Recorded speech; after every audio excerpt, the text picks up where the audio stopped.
North Korea has torn up the armistice that ended its 1950s conflict and shut down a humanitarian hotline with the South, but one project keeps operating at full swing, an industrial park with the South on its own side of the world's most heavily militarized border. The Kaesong Industrial Zone, home to 123 South Korean companies making basic goods like clothes, shoes and household items and employing more than 50,000 North Koreans, generated over $1 billion in exports to the South in 2012. And it appears it will remain in place no matter what, untouchable regardless of satellite launches and nuclear tests by the North or toughened UN sanctions against Pyongyang. It's a vital lifeline for an impoverished country that barely has any economic linkages with the rest of the world. North Korea's trade with China was $5.93 billion in 2012, according to South Korean government figures. North Korean workers were joking that South Korea is not our match and now we have to fight against the United States, said Park Hung-jin, 47, the South Korean buyer of Kaesong-made shoes on a visit to the zone. Kaesong is the sole remnant of South Korea's sunshine policy of engagement with North Korea that saw hundreds of billions of dollars poured into the country in a failed bid to stop it proceeding with its nuclear weapons program. It is the one working symbol of a potentially unified Korea and one that neither government in Seoul or Pyongyang appears willing to pull the plug on.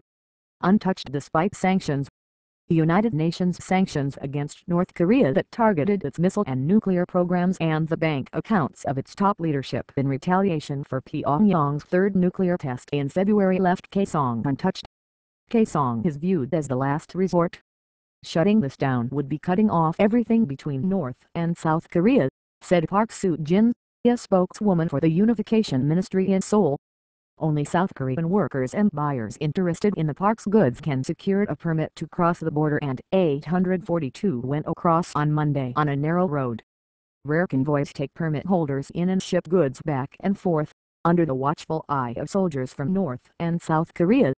South Koreans who visited the zone on Monday said North Korean troops were wearing camouflage, but that consisted of handfuls of webbing and grass.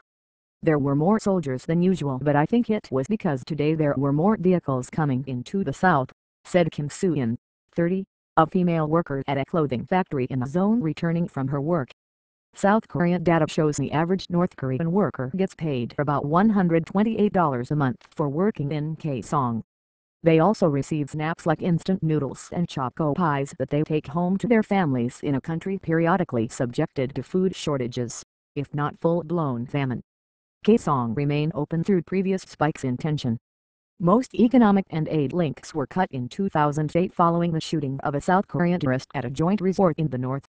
Relations plunged further in 2010 when North Korea was accused of sinking the South Korean naval vessel, something it denies, and when it shelled a South Korean island.